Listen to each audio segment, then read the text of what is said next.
Today I want to look at this issue because it seems that a lot of people, or a number of people, think that when the scripture mentions the daytime, it's talking about a day. So when it says, on this day you shall do this, like the Sabbath day or the Day of Atonement or whatever it might be, that it's talking about the daytime period of that day.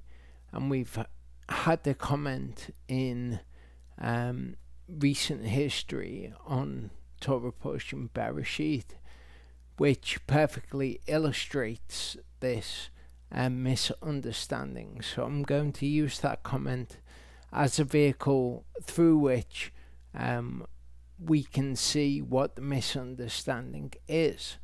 And the comment said, "I'm sorry to disagree about when the day starts. Genesis 1:5 says Elohim called the light day.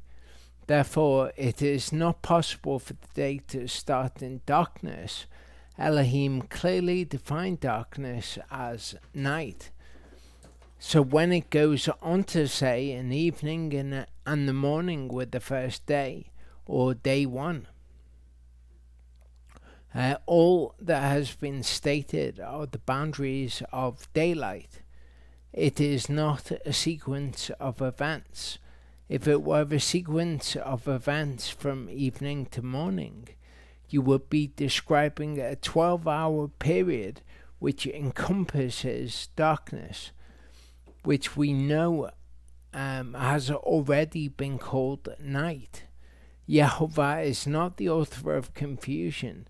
That title belongs to sinful man.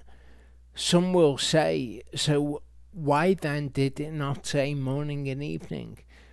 The order does not matter here because a sequence is not being referenced, but rather the two boundaries of the day, i.e.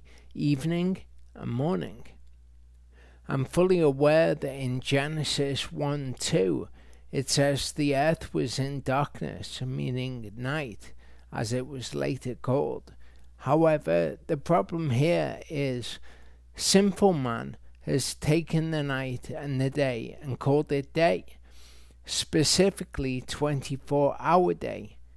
The reality is that a so-called 24-hour day is simply a night cycle and a day cycle joined together. Scripture gives us no authority to do this. We know that the day and night are separate.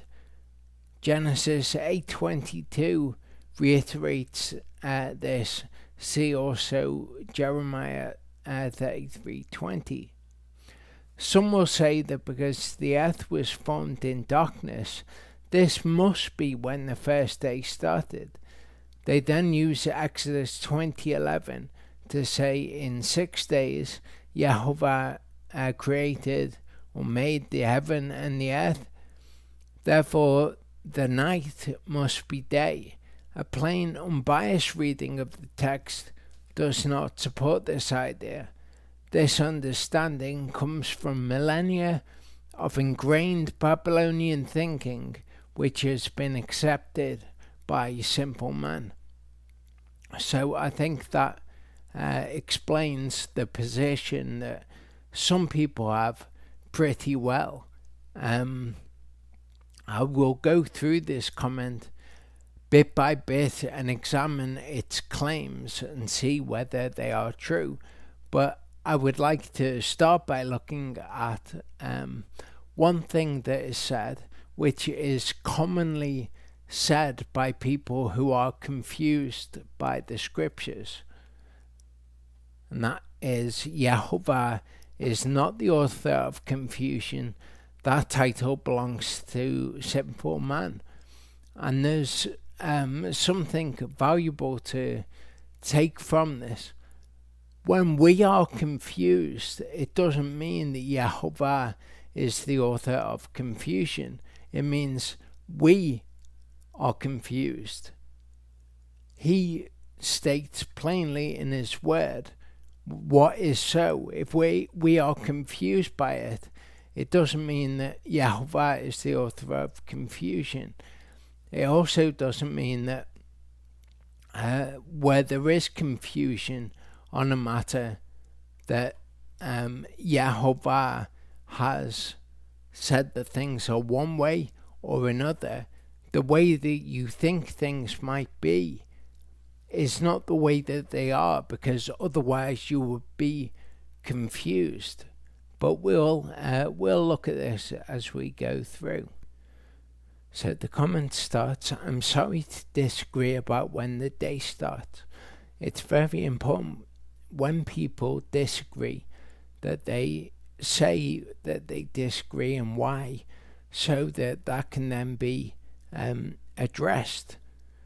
There's no point in teaching if you just say this is the way that it is and people can't ask questions or disagree. Genesis 1:5 says, Elohim called light the light day. Therefore it is not possible for the day to start in darkness.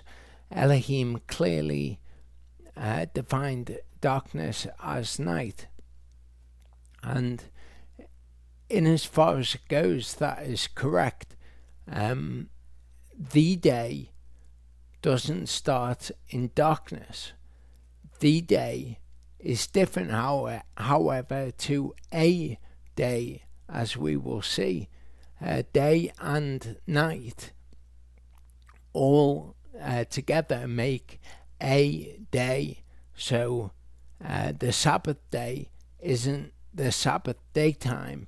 It is the entirety of the Sabbath day, daylight, and nighttime. This is a scripture that many misunderstand. Yeshua said, are there not 12 hours in the day? Now, he didn't say, are there not 12 hours in a day? So this scripture perfectly illustrates the problem. If he was saying, are there not 12 hours in a day? Then we would know that the day was 12 hours long, and the daytime is what is being called a day. But we see in scripture the word day is used variously. We see in Obadiah 12, only one chapter in Obadiah, and you should not have looked on your brother's day in the day of his estrangement, nor rejoiced over the children of Judah in the day of their destruction, nor have made your mouth great in the day of distress. Now, maybe there are some that would contend that this is just talking about daylight, daytime, but we can understand what this means when the day of is used in a more general sense. It's talking about the time of the day of his destruction. We see in Psalm 56 verse 9, my enemies turn back in the day I call. Again, you would really have to be taking a contrarian position to contend that this is talking about daytime. In Haggai 2:15-16 we see, but now please consider from this day onward, before a stone was laid on a stone in the temple of Yahovah, since those days. Again, this is not talking about since those daytimes. It's talking about days to describe a period of time, the days of this or the days of that, or in the day of this, the day of that. So when it goes on to say evening and morning were the first day, or day one, All that has been stated are the boundaries of daylight. It is not a sequence of events. If it were a sequence of events from evening to morning, you would be describing a 12-hour period which encompasses darkness, which we know has already been called night. Some will say, so why then did it not say morning and evening? The order does not matter because a sequence is not being referenced, but rather the two boundaries of day, i.e. evening and morning. A lot of this is just stated as fact, whereas we don't know whether or not it is a sequence being described. It might be, it might not be, but to just state that it is not a sequence is not correct. Maybe it's not a sequence, but that is irrelevant. Scripture tells us, he mentions morning and evening being the boundaries of the day, which I imagine would mean that this next scripture is interpreted as talking about the boundaries of a day. But 1 Samuel 17 says, but David went and returned from Shaul to feed his father's sheep at Bethlehem. And for 40 days the Philistines drew near morning and evening and took his stand. So it seems fairly obvious to me that this is saying all day, both in the morning and in the evening, for 40 days they drew near. Hence saying that a day encompasses both.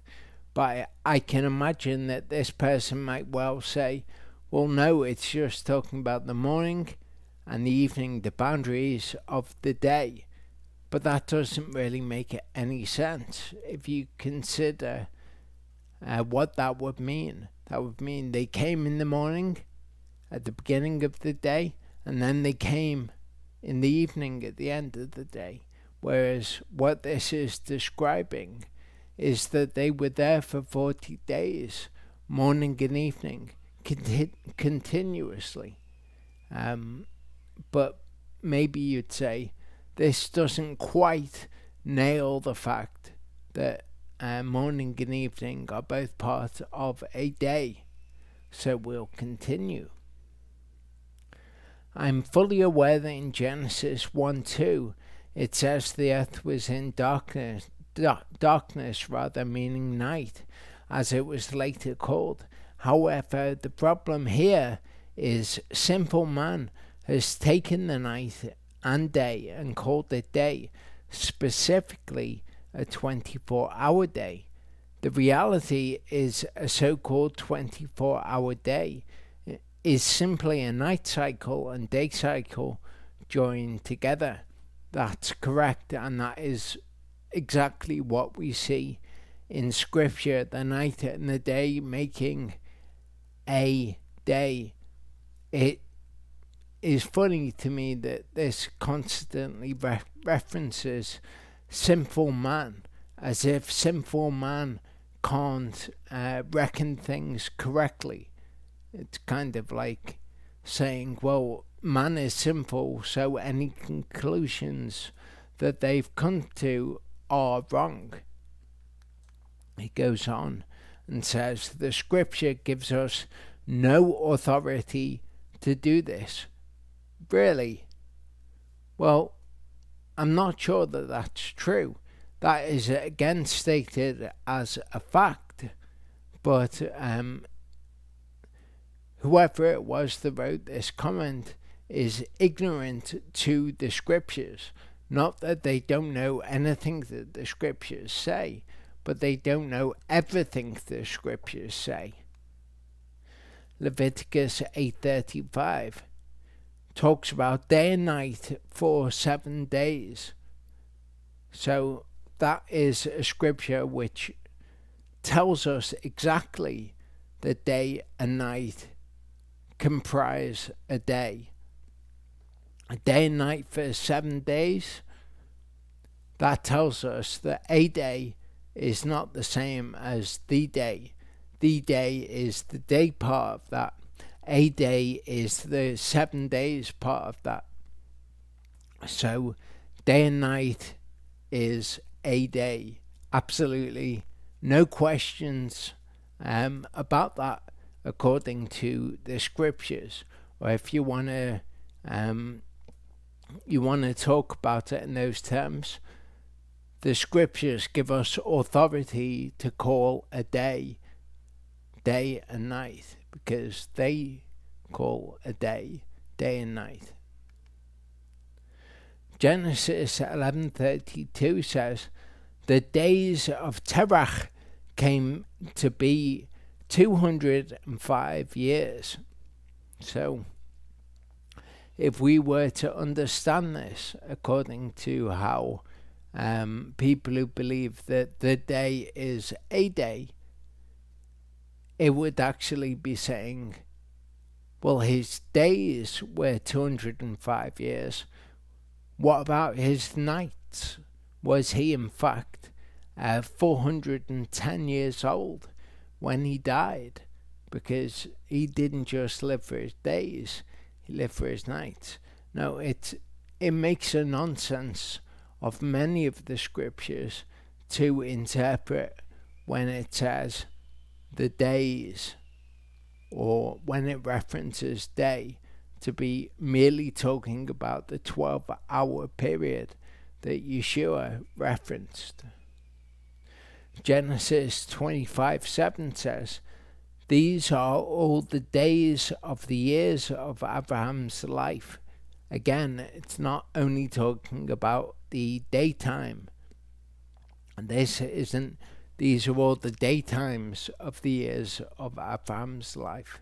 It's saying, it's using the term more generally, because we know that the days encompass day and night. Otherwise, the scriptures wouldn't make sense. And Leviticus 8:35 that we've just seen proves it absolutely, that day and night comprise a day. Genesis 21:4 says, and Abraham circumcised his son Yitzhak when he was 8 days old. Are we really to believe that this is just when he was 8 daytime periods old, he circumcised him? So he circumcised him in the night? No, of course not. That is ridiculous. Genesis 7:4 says, and after 7 more days, I'm sending rain on the earth for 40 days and 40 nights. Okay, so if day and night comprise a day, we would expect that it could be referred to as 40 days. Genesis 8:6 in fact refers to that period of time at the end of 40 days. But it's not just the end of the 40-day time periods. It's the end of 40 days and 40 nights, referred to collectively as 40 days. Similarly, in Numbers 13:25, it says, they returned from spying out the land after 40 days. They didn't come back in the night once that 40th daytime period had elapsed. Rather, this is the end of 40 days and 40 nights, just like in the flood of Noah. Genesis 7:24 says, the waters were mighty on the earth 150 days, not daytime periods, full days, day and night. Genesis 8:10 says he waited another 7 days and then sent the dove out from the ark. Again, it's not 7 daytime periods, it's 7 full days, night and day. We know that day and night are separate. Genesis 8:22 reiterates this. Also Jeremiah 33:20. Of course they're separate. Genesis 8:22, as referenced, says, day and night shall not cease. But of course they are separate. There's no doubt about them being separate, but the two of them together comprise a single day. Same with Jeremiah 33:20. If you could break my covenant with the day and my covenant with the night, so that there be not day and night in their season. No one is contending that they are not separate one from another. We see Yah separate them in Genesis 1. However, they comprise a day altogether. Some will say that because the earth was formed in darkness, this must be when the first day started. Yes, that's correct. Why then? They use Exodus 20:11 to say, in 6 days Jehovah created the heavens and the earth. Therefore, the night must be day. A plain, unbiased reading of the text does not support this idea, again, just stated as fact, when, as we've seen, that's not correct. This understanding comes from millennia of ingrained Babylonian thinking, which has been accepted by simple man. This is another thing which people do.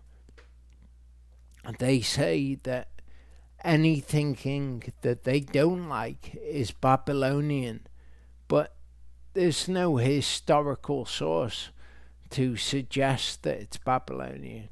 It's just saying that it's Babylonian. It's like saying it's foreign thinking. But as we've seen, the scriptures say that night and day make a day.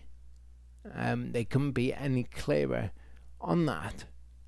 So the darkness was called night. The first day began in darkness, so it began at night. That's exactly correct, and in line with all of the rest of the scriptures. Leviticus 8:35 will finish on this. Day and night for 7 days. Okay, you can't ask for a clearer scripture to tell you that day and night comprise a single day, because for 7 days it was to happen day and night, so they are together a day. If you can do something for 7 days, day and night, it means that night must be part of those day periods. Yah willing, I'll see you next week.